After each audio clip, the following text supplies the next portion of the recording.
여러분 안녕. 자, 역사로 바쁘리하는 쌀쌤이에요. 자, 오늘은 드디어 이제 발해와 고구려의 연관성을 찾아보도록 하겠습니다. 잠깐 언급을 했지만 현재 중국과 러시아와 이제 우리나라가 이 발해라는 나라가 어느 누구의 것이냐를 두고 싸우고 있다고 그랬죠. 근데 우리나라 교과서에 우리나라에 나오는 우리나라 역사책에서는 뭐라고 이야기했습니까? 발해는 우리 것이다 라고 이야기를 하는 게 온당하지 않겠습니까?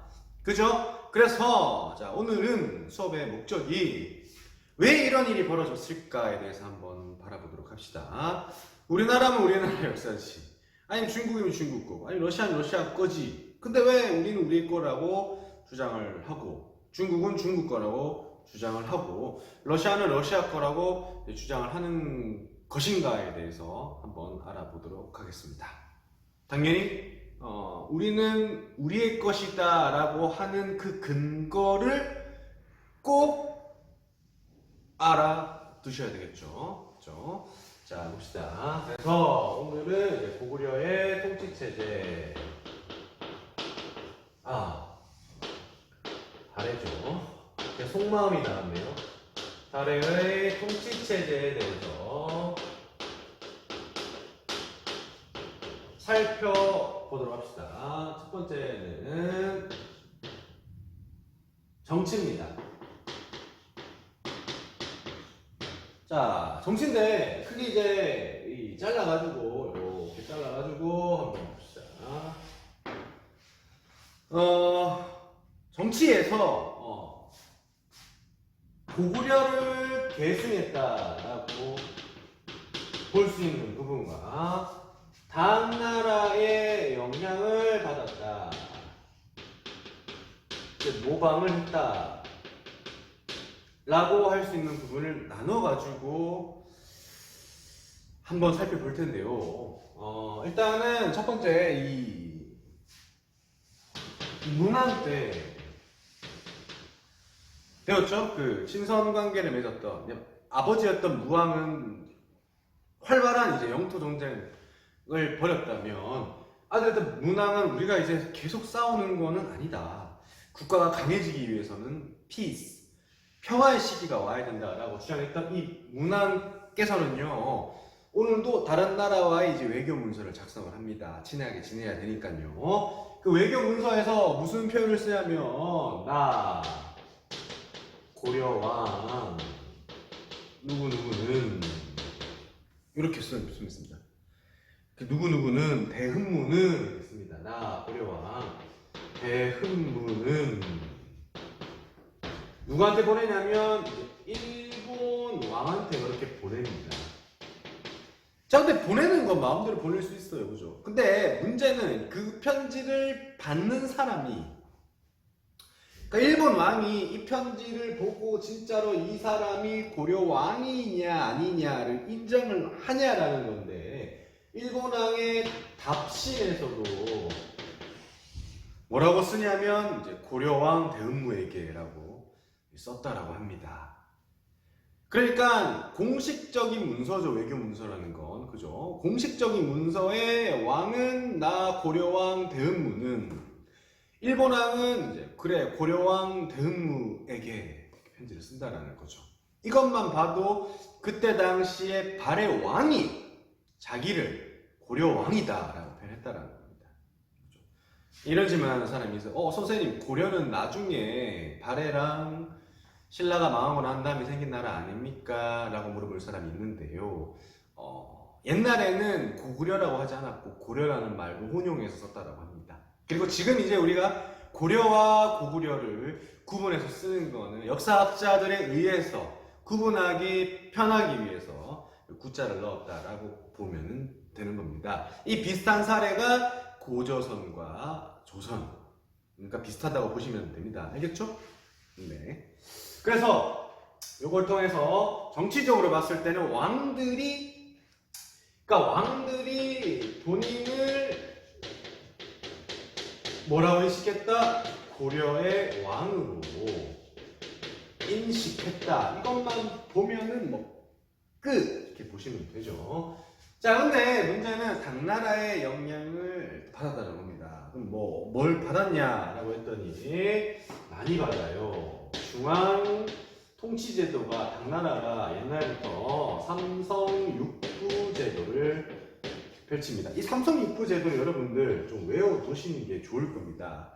왜냐하면 우리가 이제 이 우리나라의 역사도 배우겠지만 세계사, 즉 그 중국의 역사도 배울 거거든요. 2학년 때. 그러면 이때 이 당나라에서 만들었던 이 송나라, 당나라 뭐 나오는 이 삼성육부는 우리나라의 고려까지 영향을 주기 때문에요. 요거는 그냥 알아두시는 게 좋은데 이 삼성이 큰 건물이라고 생각하면 돼요. 그러니까 제일 위에 누가 있냐면 이제 왕이 있겠죠.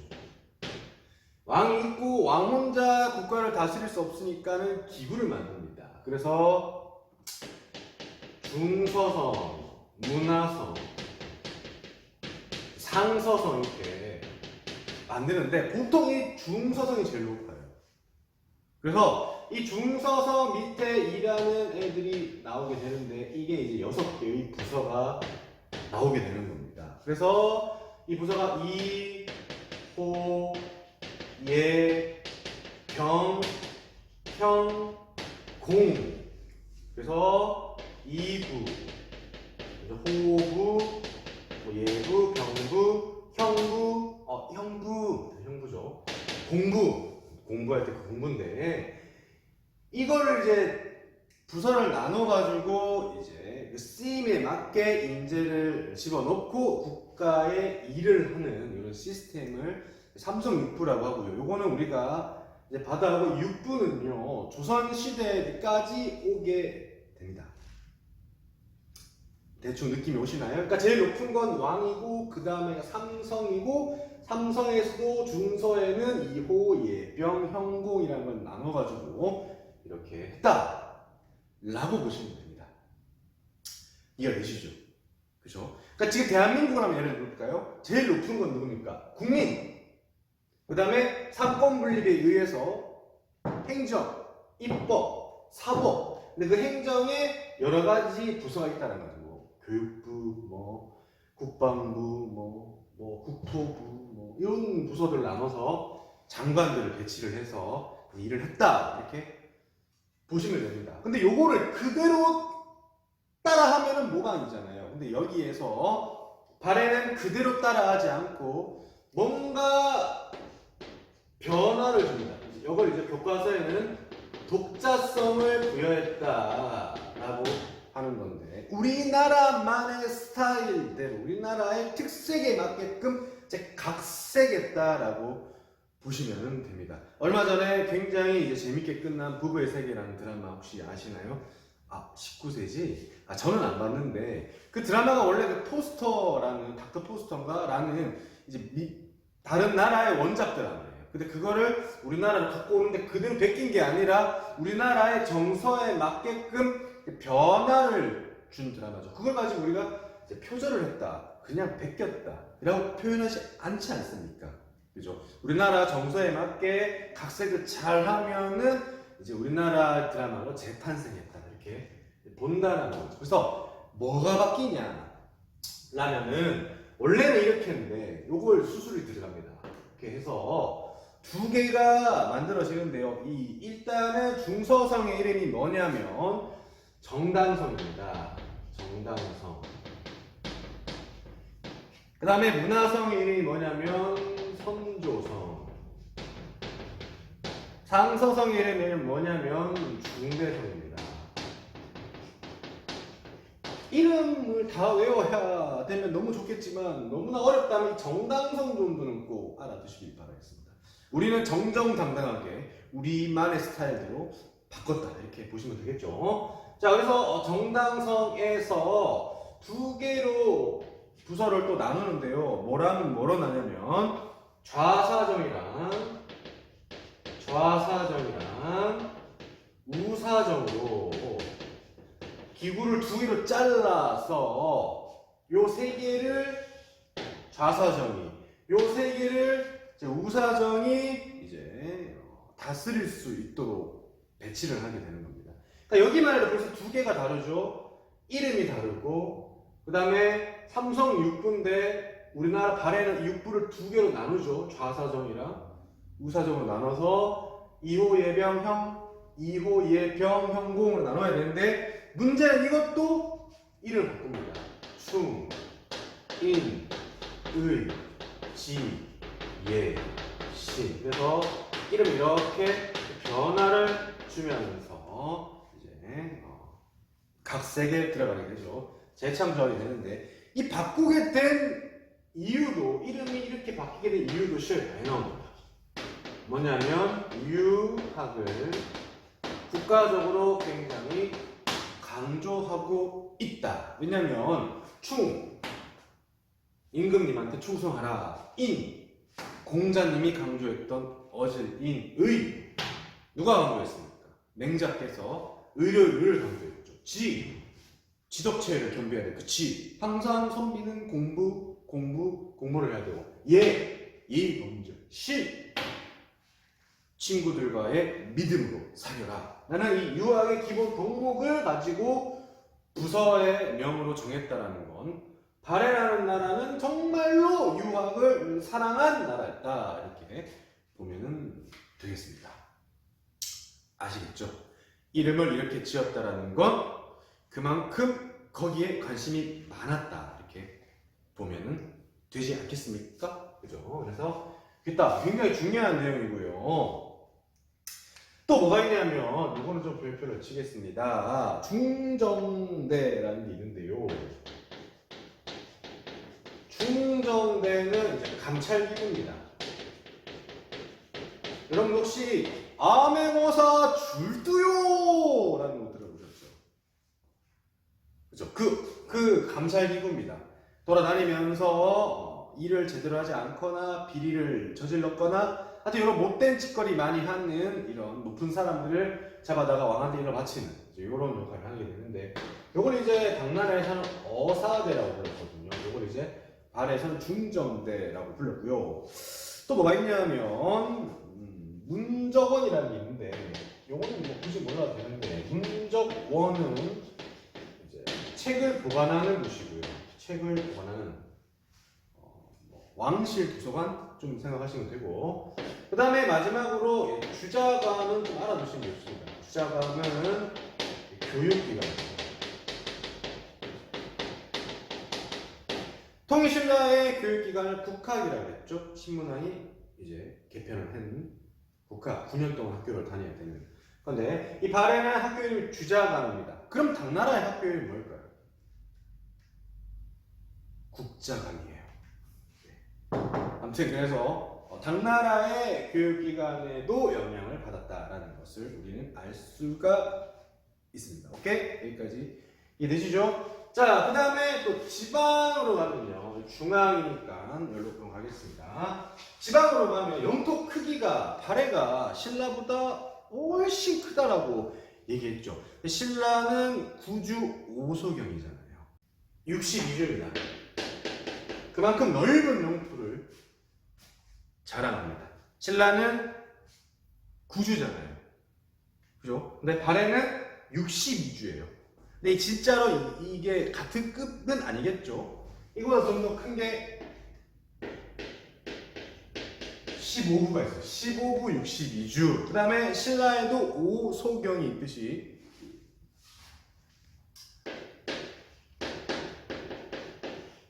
오경이 있습니다. 발해에도 오경. 아까 말했던 중경, 서경, 뭐 남경, 동경, 뭐 상경 이렇게 해서 오경, 수도의 역할을 했던, 광역시 역할을 했던 오경에서 이런 식으로 지방을 나눠서 다스리고자 했다라는 거고, 당연히 여기에 파견되는 건 지방관들이 파견되겠죠. 지방관들의 네이밍은 도독이라고, 그때 당시 지방관들은 거의 다 도독이라고 보시면 됩니다. 통일신라도 비슷하고요. 그래서 당나라도 도독이라고 불렀고요. 발해도 도독이라고 불렀다. 이렇게 보면 되고, 짜잘짜잘한 것들은 이제 나중에 이제 촌장들이 직접 다스렸다. 촌장들이 자치를 했다. 이렇게 보시면은 되겠습니다. 자, 이제 이게 첫 번째고요. 이게 이제 지방이라면 두 번째라면, 세 번째는 군사인데, 선생님 원래 군사는 중앙이랑 지방을 나눠서 가르쳐야 된다라고 얘기했잖아요. 근데 이제 이 지방은 딱히 기록이 없어요. 그냥 뭐 적절히 잘 나서서 다스리지 않았을까요? 근데 영토가 너무 크다 보니까 이거를 좀 효율적으로 다스리기는 어려웠던 것 같아요. 그죠? 그래서 대충 그냥 그 지방관들이, 이 도독들이 그냥 이 지방을 다스렸다라고 보면 되는데, 딱히 뭐 장군이 있거나 이런 건 아니고요. 중앙은 이제 신라가 구서당 10정에서 중앙을 구서당이 막았잖아요. 그렇다면은 이제 발해는 나라가 좀 더 크다라고 보고요. 하나 더 해서 12라는 것을 만들었다라고 합니다. 이런 걸 봤을 때도 발해는 나름 신라를 의식했던 것 같아요. 그죠? 그래서 뭔가 이제 그 행정을 이제 관리를 할 때도, 행정 명칭을 정할 때도 뭔가 이제 통일 신라보다는 좀 크고 거대하다라는 느낌을 주기 위해서 더 높은 숫자를 쓰지 않았나, 이제 그런 생각을 이제 하게 됩니다. 여기까지 정치인데, 이렇게 눈으로만 보면 여러분 고구려를 계승한 것 같아요? 아니면은 당나라를 계승한 것 같아요? 당나라 영향을 더 많이 받은 것 같죠? 근데 그건 정말 잘못된 생각입니다. 왜냐하면 우리나라 보세요. 우리나라 지금 어느 나라의 정치 시스템을 받았습니까? 미국 아니면 미국 맞죠? 민주주의 그리고 대통령 제도를 받았잖아요. 우리는 대통령의 제도를 받았기 때문에 미국의 나라를 계승한 겁니까? 그렇게 볼 수 없다라는 거죠. 그렇죠? 우리가 어느 나라에 계승을 했냐라는 건 어찌 보면 정치 시스템보다는 그 민중의 삶으로 돌아가서 좀 더 민중의 그 전통과 문화가 어느 정도로 더 이어받았나. 그 다음에 그 당시에 살았던 사람들이 어떠한 의지를 갖고 살았냐가 중요하다는 거죠. 그죠? 근데 왕이었던 문왕이, 그죠? 외교 문서에다가 뭐라고 썼다. 그렇죠. 이런 걸 봤을 때도 우리는 이 나라가 고구려를 계승했다라는 것을 알 수 있다라는 겁니다. 자, 이제 우리는 또 뭘 배울 거냐면요. 칠판을 좀 지우고, 지금 정치를 했다면 이제 사회, 그 다음에 문화, 그 다음에 대외 교류까지 쭉 연달아서 진도를 나가보도록 하겠습니다. 칠판 지우고 올게요. 그리고 이제 우리는 사회와 이제 문화, 그 다음에 대외 교류까지 나가보도록 하겠습니다. 두 번째, 사회인데, 역시 이것도 이제 이렇게 구분합니다. 자, 여기는 고구려, 여기는 당나라. 자, 일단 사회적으로 봤을 때 이 발해는요, 이런 세모에서 상위층만 고구려입니다. 그래서 우리가 잠깐 앞에서 언급했던 유득공 실학자의 발해고라는 책에 무슨 내용이 나오냐면, 교과서 101페이지도 있으니까 같이 한번 읽어볼게요. 부여씨가 멸망하고 고씨가 망하게 되니 김씨가 그 남쪽 땅을 가지고 대씨가 그 북쪽 땅을 소유하여 발해라고 하였다. 그 대씨는 누구인가? 곧 고구려 사람이었다. 그래서 이 상위층이 누구냐면 대씨, 그 다음에 고씨, 그 다음에 왕씨, 이런 전통적인 고구려 성씨입니다. 고구려 가문의 성씨들이 발해의 주류층으로 있었다라는 걸로 봤을 때 고구려를 계승했다라고 보는 거고요. 여기 한 20%좀 됩니다.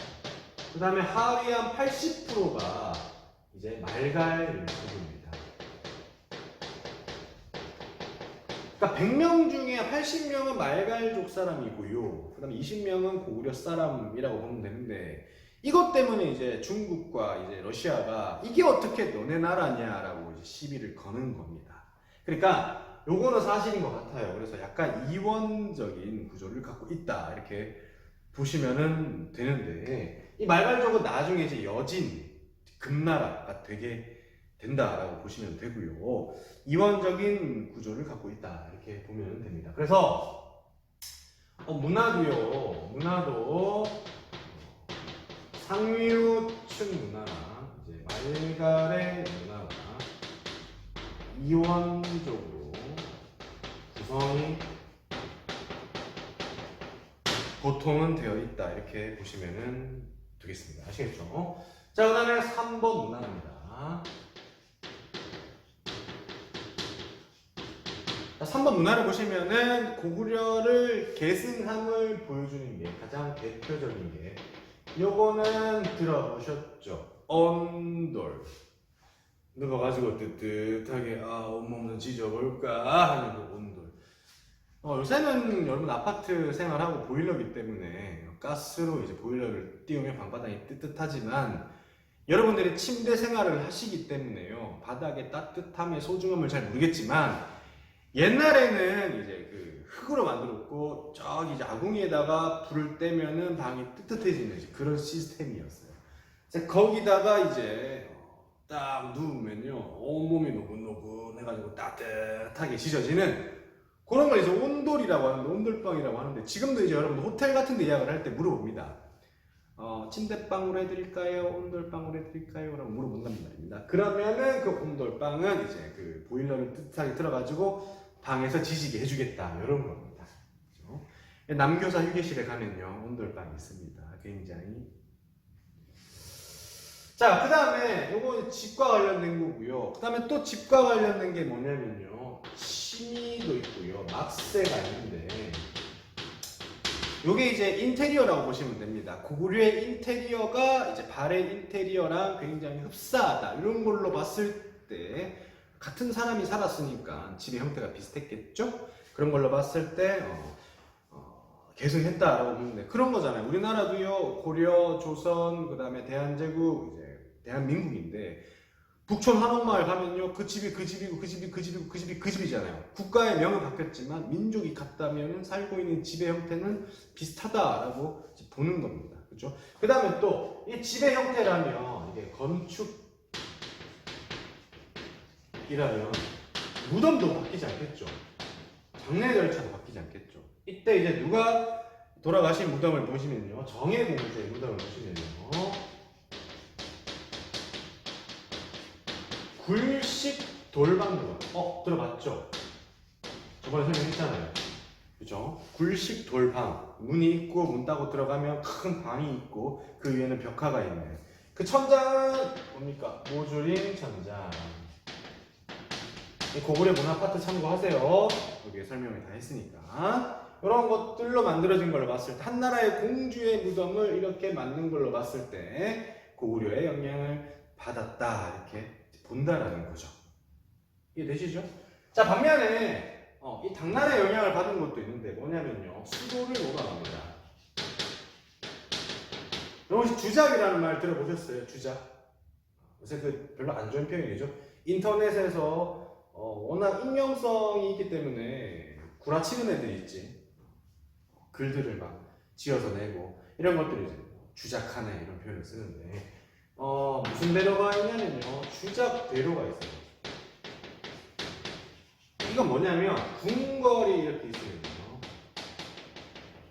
이렇게 큰 길을 쫙 딴 걸 주작대로라고 합니다. 이러한 형태가 당나라의 수도였던 장안성에서 처음 만들어지기 시작했는데 이거를 발해에서 본따서 만듭니다. 상경성에서 이거를 모방을 하고 생긴 거 보면은 굉장히 많이 베꼈다라고 볼 수가 있어요. 그와 관련된 내용은 이제 104페이지 교과서를 한번 참고해 보시면은 될 텐데 이 주작대로는 지금 우리 그 광화문에 가도 이렇게 나와 있어요. 여기에 이제 광화문, 위에 경복궁, 청와대잖아요. 여기에 세종대왕, 여기에 이순신 본 적 있으시죠? 이렇게 해서 세종대로라고 이렇게 탁 적어놨잖아요. 여기를 이제 주작대로다라고 보시면 되고, 요거를 발해해서 좀 좋은 건 베껴왔다 이렇게 보시면 되겠습니다. 좋은 건 갖고 와야죠.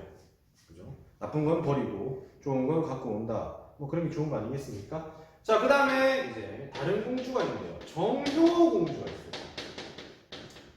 정효공주의 무덤은 벽돌무덤 양식입니다. 벽돌무덤 양식은 전통적으로 중국의 스타일이다라고 우리 이미 백제의 무령왕 때 확인을 했습니다. 그러니까 이 정효공주는 살아생전에 당나라를 매우 좋아하지 않았을까, 이제 그런 생각을 해봅니다. 그 다음에 이제 그 당나라의 탑의 스타일을 만들었던 탑들이 많이 발견되는데요. 영광탑이라고 기린성에서 이제 발견이 됩니다. 이번에 우리 과학 선생님 성함이 이기린 선생님인데 죄송합니다. 아이고. 여기까지 이제 이 문화까지 봤습니다. 이제 우리는 마지막 4번.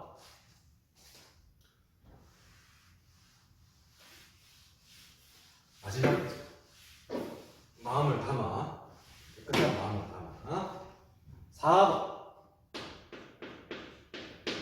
대외 교류로 하겠습니다. 자, 대외 교류는요, 주로 이제 당나라, 그 다음에 신라, 그 다음에 일본, 뭐 이렇게 관계를 맺었겠죠. 그 다음에 또 누구랑 관계를 맺자면 거란까지 봅니다. 거란에게 멸망을 하긴 했지만 그 전까지는 관계를 맺었다라고 보는 겁니다. 참 재밌죠? 자, 그 중에서 어떤 나라와 가장 친하게 지내겠습니까? 당나라. 왜? 제일 세니까. 그럼 그 근거는? 여기서 근거를 제시할 수 없으면 역사가 아니에요. 근데 근거를 제시할 수 있어요. 뭐냐면 당나라로 가는 길이 두 개나 됩니다. 이게 영주도와 조공도인데, 쉽게 생각하면 여기 육지고요. 얘는 바닷길이라고 보시면 돼요. 그래서 두 갈래의 길을 통해서 당나라와 교역을 했다. 수많은 인재들이 가고 물건들도 오고 가는 그런 일들이 벌어졌다 라고 하고, 특히 이제 선생님께 얘기했죠. 뭡니까? 우리는 천연자원을 줘야 되고, 원자재, 그 다음에 뭘 받아옵니까? 기술을 받아와야 됩니다. 그래서 당나라는 선진적인 비단, 서적 이런 것들을 준다면, 우리는 담비라고 짐승이들, 이런 가죽들, 이런 것들을 보통 물물교환해서 주고받았다 이렇게 보면 됩니다. 그래서 이렇게 하고요. 또 뭐가 있냐면, 우리 그 통일신라 때 배웠겠지만 여러분들 기억나십니까? 이 발의 관이라는 게 있어요. 통일신라 때 우리 그 당나라와 신라와의 관계에서 신라관이라는 걸 배웠잖아요. 신라의 여관이라고 했었는데 발의 관 똑같습니다. 뭘까요? 그렇죠. 발해의 여관이다 이렇게 보면 됩니다. 이런 것들이 당나라에 다수 발견되는 걸로 봤을 때 뭘 할 수 있다? 밀접한 관계였다라는 것을 알 수가 있다 이렇게 보시면 됩니다. 되시죠? 자, 신라와의 관계는 아까 잠깐 말했지만 그닥 고구려를 계승한 국가인데 고구려를 멸망시켰던 나라와 친하게 지낸다? 얼핏 생각이, 우리나라를 먹었던 일본과 우리나라가 친하게 지낸다? 얼핏 이해가 되지만 교류를 하나요, 안 하나요? 직접적으로 국경선을 맞대고 있기 때문에 교역을 아예 안 할 수는 없습니다. 그래서 교역을 합니다. 그래서 그것을 뭐라고 하냐면, 초기에는 좀에, 그 다음부터 점차 신라도를 통해서 교역을 했다 이렇게 보시면 되고요.